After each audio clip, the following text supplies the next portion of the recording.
too long to describe. So the one or two questions I can do, and then we'll call it. Okay, again, I don't mean to upset you. Why are you just...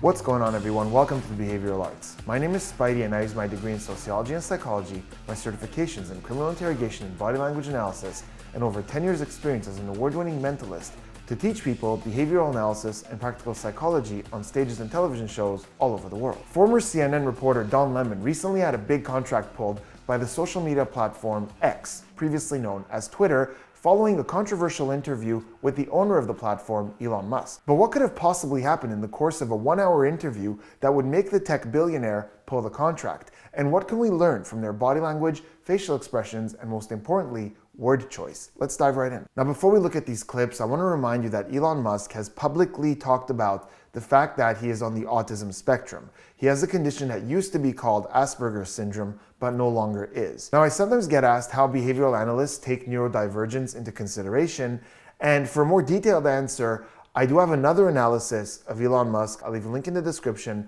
But basically, there are thousands of conditions that can affect an individual's behaviors. Anything from PTSD to social anxiety to a list of disorders, which is why we baseline each individual and look for shifts in behavior from that person's base behaviors, not some made-up standard. And Elon Musk has a pretty reliable baseline when it comes to the way he communicates. In fact, anyone who's seen him, even in a few interviews, will notice some behaviors at the end of this interview that are out of character for him.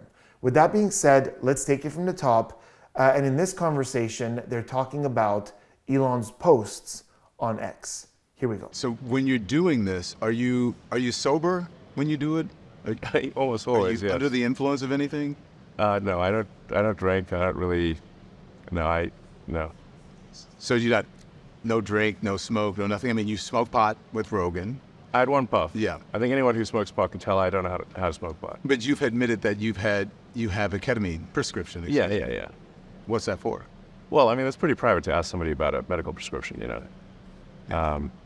But I think it's something I'd say, like, there are times when I have sort of,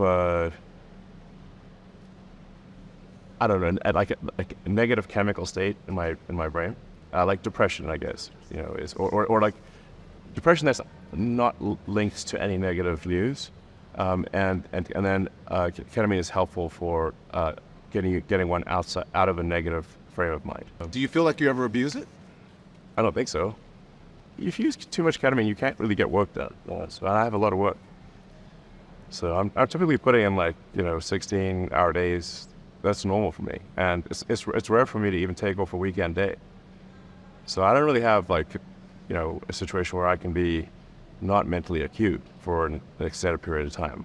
Like, I can't really get wasted because I can't get my work done. Okay, so that was pretty early on in the interview, and we can already see that it's starting to feel a little confrontational, as opposed to two individuals who are going to be working together having a pleasant conversation. This was also one of the answers in the interview that really got me curious as to why Elon Musk was answering it this way, because this has a different vibe from the way he answers most questions, which is just lays down the facts and gives the data. This one had a little bit of dodginess, and I think I know why. In behavioral analysis, when we talk about deception, people often think that we're only talking about statements that are false. That's called a lie of commission. But we're also looking for statements of omission. This is when somebody holds something back or dances around the truth. And there are things you can look for in the way someone communicates that would signal that there might be more to this story. So here we have Don asking Elon if he's sober when he does this, when he posts these things. And Elon responds almost always, yes, with a bit of a chuckle. So that almost is interesting. It's called an exclusion qualifier. This basically allows someone to kind of tell you the truth. Because we might say something like, most of the time I do it this way. Well, not all the time. Or you might even go the other way and saying, I rarely do that. Well, that doesn't mean never. So then Don reiterates the question. He says, so you're not under the influence of anything? And Elon goes, no, I don't drink. I don't really shrug. No, I don't know.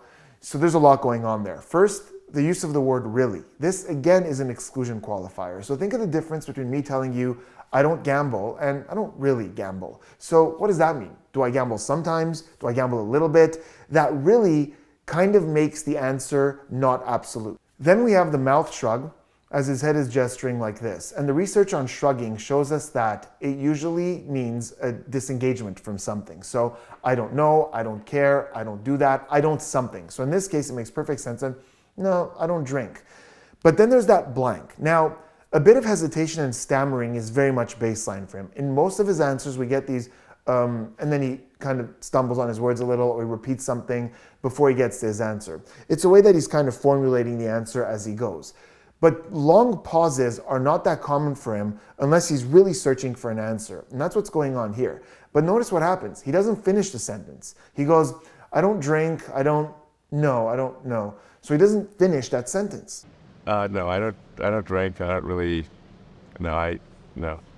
The reason for this is because the natural thing to have said there would have been, I don't drink, I don't do drugs, but he knows that some people might consider ketamine a drug. And if he says that and he's called out on it, it might make him seem dodgy or deceptive. That also explains why he had the exclusions earlier. Because by saying, I'm almost always sober, or I don't really do that, he's kind of saying, yeah, listen, there's ketamine, but I don't think that's necessarily being under the influence or not being sober. Notice how at this point, Don asks that question again. So you don't drink, don't smoke, and this is something he's doing a lot throughout the interview. And you're gonna see examples of this coming up as well. But even before this moment, there was a question about Donald Trump and Elon Musk giving him money that he just kept asking, almost hoping for a different answer to the same question. You recently met with Donald Trump in Florida. Did he ask you for money? You didn't. Did he ask you for a donation? No. He didn't. Are you going to loan him money to help pay his bills? No. Not at all. Pay his legal bills. I'm not paying his legal bills in any way, shape, or form. And he did not ask you for money. And he did not ask me for money. Now, this type of questioning where you reiterate the same question, hoping for new information, might, in some cases, get a little bit more information out of someone, but in most cases, it subconsciously suggests that there's a lack of trust here. I need to keep asking you this because I don't quite believe what you're telling me. And it might be a catalyst to the confrontation that's coming. I think Elon can sense that this guy's really digging and trying to get something out of him. And we already see these walls starting to come up here when Don asks about the ketamine. And Elon says that's a bit of a private question to ask someone, so we can already see a bit of resistance to the line of questioning. But then as he explains why he takes it, he says, there are times when I have pause, and now if you look at his eyes, we see him looking down here, and they're just searching. Look at the way they're kind of just moving around. He's just searching for the right way to say what he's about to say. And what does he say? He says, a negative chemical state in my brain, like depression, I guess, but like not linked to any negative news. So basically depression, because that's what depression is. It's when you feel down or low, but not because you got bad news. I've sort of I don't know, like a negative chemical state in my brain, like depression, I guess, is or like depression that's not linked to any negative news. But this is very carefully selective language, isn't it? He's saying a negative chemical state in my brain, like depression, but not because there's bad news or anything like that. And I think there's a very good reason for those exact words. Before I tell you what it is, let's look at the rest of the answer. Don says, do you feel you abuse it? And he goes, I don't think so.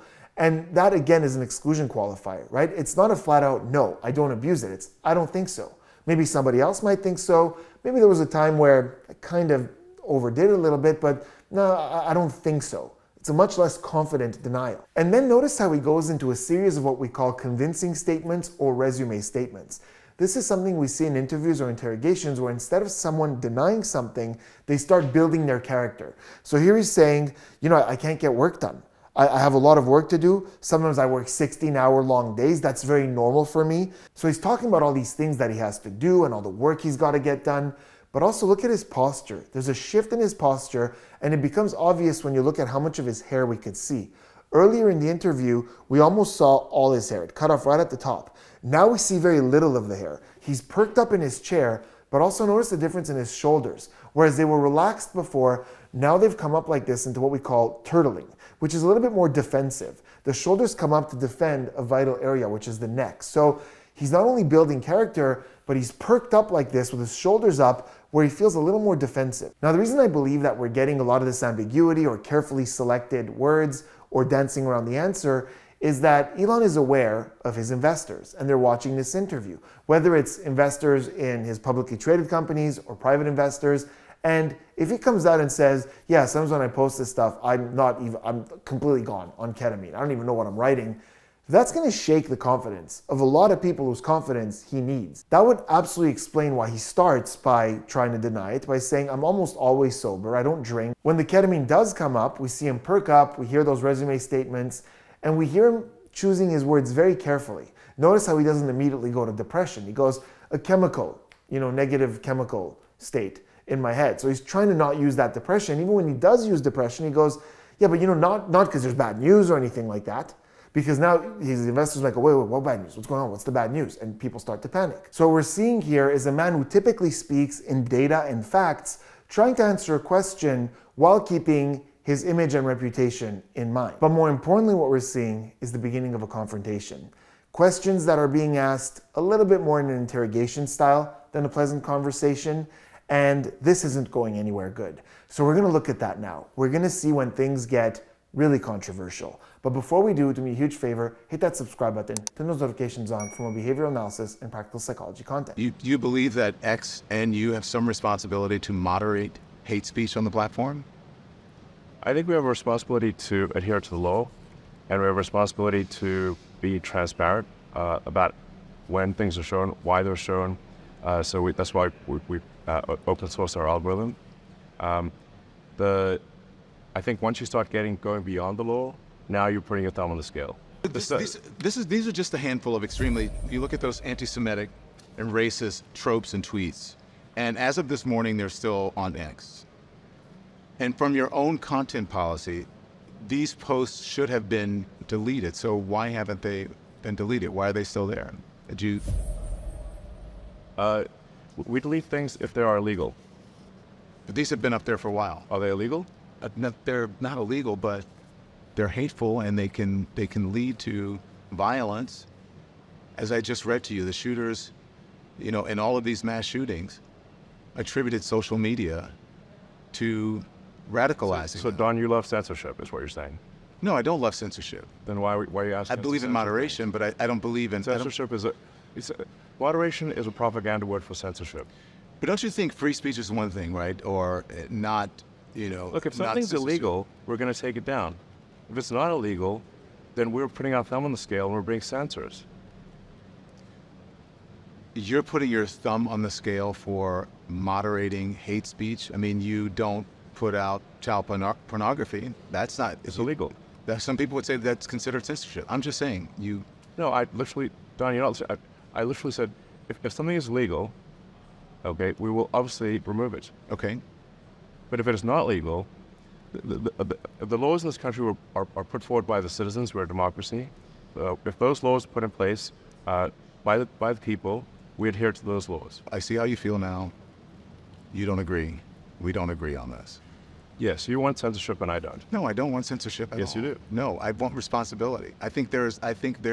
You desperately want censorship. No, if I want a censorship... You want censorship so bad you can taste it. No, that's not true. It's not true. I think that there's right and wrong. And I'm against censorship. I'm in favor of freedom of speech. Yeah. And freedom of speech only is relevant when people you don't like say things you don't like. Otherwise, it has no meaning. But I do think that there should be guardrails. And I believe in free speech as much as you. I would fight. I don't disagree. I don't agree with a lot of what you put out on social media, but I will fight for your right to be able to say it. Great. Yeah. Okay, so listen, let's talk about... Okay, what? So not even that much body language on that one. A little bit, and we're going to talk about it, but I want to talk more about the structure of this interaction. So Elon keeps making the same point, and it's a simple point, and you can agree or disagree with it. That's completely subjective.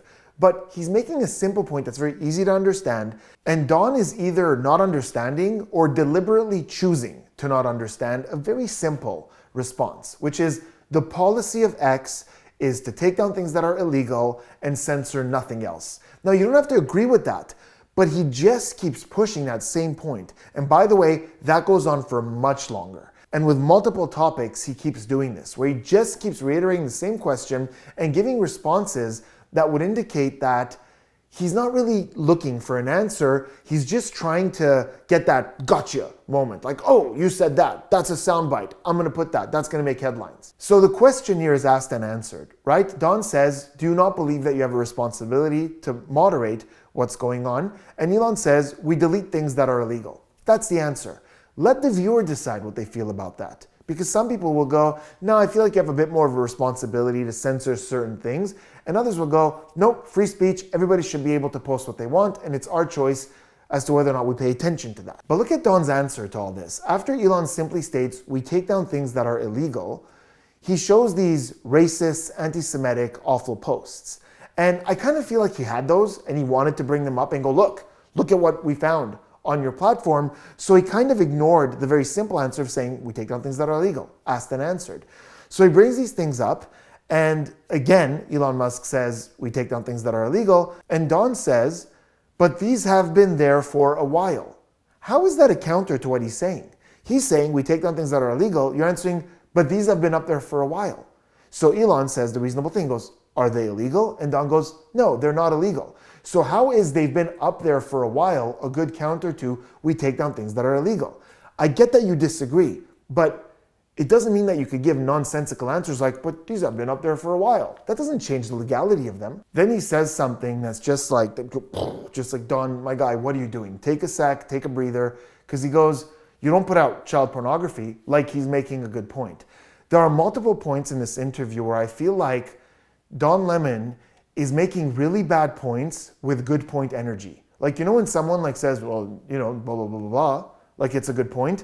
That's what we're getting here. Like he thinks he's making a good point when he says, you don't put out child pornography. What? You're putting your thumb on the scale for moderating hate speech. I mean, you don't put out child pornography. That's not... It's illegal. Some people would say that's considered censorship. I'm just saying, you... Now again, let's make something clear. Somebody might look at those posts and say that that is as unacceptable as child pornography. Both should not have a platform. That's a subjective opinion. But at this point, Elon Musk has made it clear 4 times that they take down things that are illegal.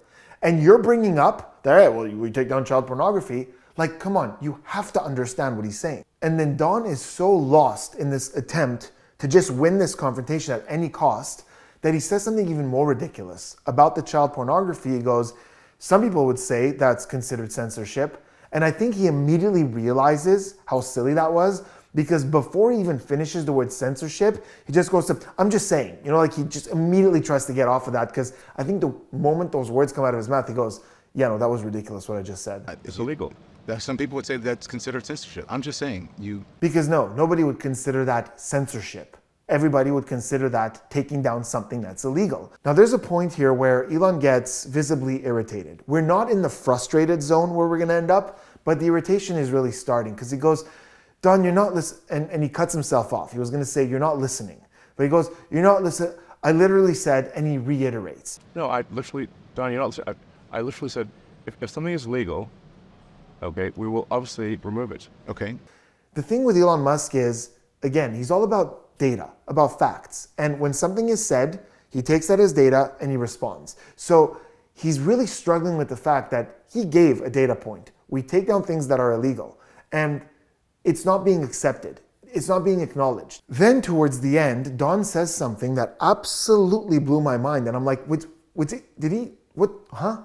So he goes, I don't want censorship at all. And then after that, he goes, I don't agree with a lot of what you put out on social media, but I will fight for your right to be able to say it. He literally spent the last 15 minutes, it was actually longer than that, I really cut it down, saying how those posts have to come down.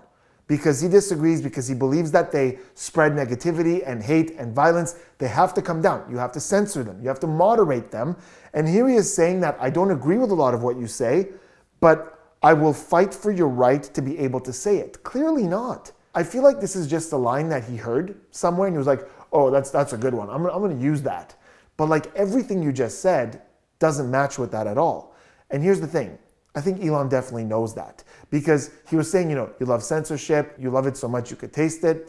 And here at the end, after Don says that, we see Elon go, great, with this almost dismissive, like, great. You know, it's like he doesn't buy it.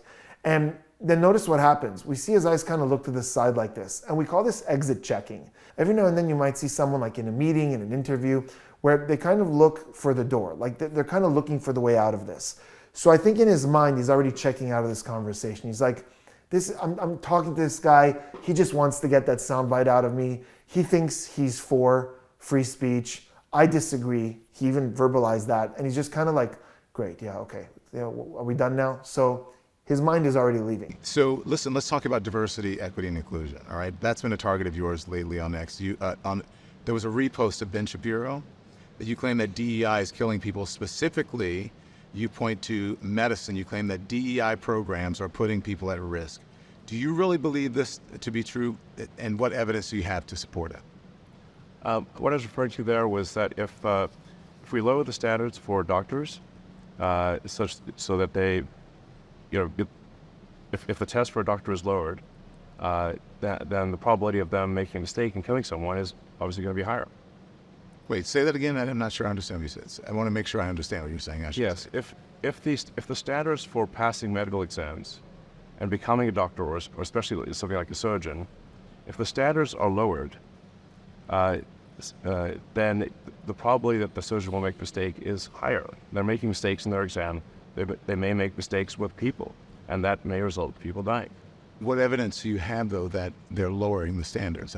There's no evidence of that. I believe there is. There's no evidence of that, Elon. What is the evidence? I believe they have literally lowered the standards at Duke University, and that is what the article was referring to. There's no evidence. evidence. They have not lowered the standards? There's no evidence about lowering standards, and I think that there is. I believe that is a false statement you're making. But I do think that on this particular topic, I do think that you and Ben Shapiro are reaching in about this, because there was what Ben posted said that people were, he gave instances of people who were deliberately harming people. Nowhere in the thread does Ben suggest at all, I should say, that anyone is being killed as a result of DEI. That's purely speculative. Okay, so before we go into the details of this debate and talk about who's right, as a matter of fact, because one's saying one thing and the other one's saying something else, let's look at some body language. So when Elon realizes that there's this disagreement, something happens in his brain. So again, we're looking at someone who is very data-driven, facts and data. So there's some data in his head. He believes, for some reason, that Duke University has lowered the standard for surgeons. That's what he's got in there, and he knows it's in there, but he's not entirely sure why. So when Don says otherwise, we see Elon go, are you saying that they're not? And we see this kind of lean in with a squint. There's no evidence saying they have of that. not lowered the standards? There's no evidence about lowering standards. Now, this kind of squinting is very commonly associated with some sort of exchange of information and also with judgment. Like when we look at someone and go, what are you doing, right? But outside of that, when we're curious about something or when we're giving information, like does that make sense what I just said? So it's this kind of curiosity in an exchange of information. So here we see someone who's very data-driven going, this data's in my head, but are you saying otherwise? Like he's really curious about this, because if you say something that contradicts this, we have a problem. And he does. And now when Don says that he doesn't believe that to be true, notice how, again, we see Elon's eyes searching down here, like he's searching his memory, like he's literally going through the data like, okay, hold on, this isn't lining up, but he's still pretty confident that that's in there. So he goes, I believe that is a false statement you're making. So for him, again, it's an exchange of data. I think this happened. Did it happen? You don't think it happened? I think that's false. So whereas Don is having an emotional conversation throughout a lot of this, Elon is still very much in the world of facts and data. Speaking of data and facts, let's look at the facts surrounding this particular disagreement. So Elon is saying, if we lower the standards for doctors, he foresees that being a problem. The point that he's trying to make is that he believes doctors should become doctors based on merit, and that shouldn't change for the sake of DEI, or diversity, equity, and inclusion. He goes on to say that he believes that there's data out there that suggests that standard is being lowered, but that he foresees that being a problem. He doesn't say that there's an existing problem based on that. He's saying that's where he sees this going. So what does Don respond to this? He says there's no evidence that the standard is being lowered. And in this conversation, twice he references a post by Ben Shapiro that Elon Musk shared. In fact, at the end of it, he gets quite specific about which post Ben Shapiro shared. And it's one where he says that it suggested that somebody hurt a patient. What Ben posted said that he gave instances of people who were deliberately harming people. And that's true. That is what the post was about. So we know he's talking about the same post because he got that first part right. But unfortunately, he's practicing bad journalism because he didn't read the entire post. It took me 10 seconds to find the post and then just see that it was broken down into parts. And he's right about the first part. It's about a patient being deliberately injured. He got that part right. But if you just kept reading, there's parts 2, 3, 4, 5, and so on and so on. And in parts 5 or 6, Ben Shapiro posts exactly what Elon Musk is talking about. The 5th part of the post was about a surgical resident from Duke University who was giving a lecture internally. And then in part 6, he added that Duke has made a concerted effort to stop hiring walls of white men and that the team is now abandoning all sort of metrics and adopting a completely holistic application practice. And by the way, in that same thread, Ben Shapiro posted the video of the surgeon from Duke University saying these things. And that's part of the exact same thread that Don Lemon is talking about. So clearly he's referencing a post that he didn't read in its entirety. So again, this isn't about opinion. This is about fact. It's about Don Lemon straight up saying there's no evidence that the standards are being lowered, when there's compelling evidence here that, at the very least, the standards are shifting, changing a little bit, towards which Elon is expressing a concern. But because Don does not share that same opinion, he's coming in with misinformation and just jumbling up the interview, and they're just turning around in circles. This went on for such a long time. Research, so when you talk, do you believe that people are dying because medical standards, DEI is causing medical standards to be lowered? Do you actually believe people are dying because of that? I believe that if we lower the standards for what it takes to become a doctor. You're saying if we lower the standards, Yes. but do you believe people are dying because the standards are being lowered? I don't Or have think been that is lowered? yet an issue, but it could become an issue. Okay. But the actual evidence in history shows the exact opposite. If you look at how minorities are treated by the medical system, Oh, most doctors now are white. And there are lots of mistakes in medicine. So you're saying that white doctors have bad medical care? I'm trying to understand your logic here when it comes to DEI because there's no actual evidence of what you're saying. no, I said, so if we lower standards, people will die. But why respond to something or put something out there that has not happened? Because I could say, Because I don't want it to happen. I think we don't want to lower standards. okay, if you look at the history of the medical industry, especially when it comes to Black Americans, it shows the exact opposite. If you look at the Tuskegee experiment and on, only 5% of doctors in America are Black. All of them are white. So are you saying that if the majority of doctors are white, are you saying that and there are still these inequities, right? And there's still mistakes. Are you blaming DEI for that? No, I'm very basically saying that if we lower standards for what it takes to become a board-certified surgeon or an oncologist or something where the kind of disease we're talking about, if you make a mistake, causes someone to die, then more people will die than if we don't lower the standards. Therefore, we should not lower the standards. But why do you think they're lowering the standards for minority doctors or women doctors or? That's what that's what that article suggested. Yes, at Duke University. Okay. The evidence that I have shows that that's not true. Okay. So It's unbelievable how long this went on, where they kept reiterating the same thing, where Elon is giving a very simple answer. I don't think standards should change because I could see how that would affect results. And Don is countering that with emotion based on the fact that he didn't read the entire publication. And after this is reiterated again and again and again, at the end, Elon says, well, that's what was suggested about Duke University. Don Lemon goes, well, that's not what my evidence shows. And once again, this is Don Lemon making bad points with good point energy, because the evidence he's referring to is what he brought up several times in this conversation, where he said that research has shown that 5% of doctors in America are black and the rest are all white. That is not evidence that plays into what Elon is saying here. At no point is anyone saying that there shouldn't be more black doctors. The only point that's being made is the standards should not be lowered. And again, I will say this again and again, like a broken record, because that seems to be the theme of this interview. You could subjectively agree or disagree with what's being said. But as a reporter, for him to completely ignore a very simple answer that everyone has understood by now and bring in these statistics that have nothing to do with the argument, bring in misinformation because he didn't read the entire argument, and just desperately keep ignoring the answer to try to make a point or to try to get that little quote that's going to make the headlines is turning this entire interview into a redundant circus. Look, do me a favor. I'm going to leave a link in the description to my buddy Nate the lawyer, who's been on the channel numerous times, and he made a video about this specific segment. He also talks a little bit about how this has been applied elsewhere and the results of that kind of thing. So basically, just kind of saying, like me, that Elon is saying there's evidence that the standards are changing. I see that being a problem. Simple point, next question. Listen, honestly, I'm not meaning to offend you.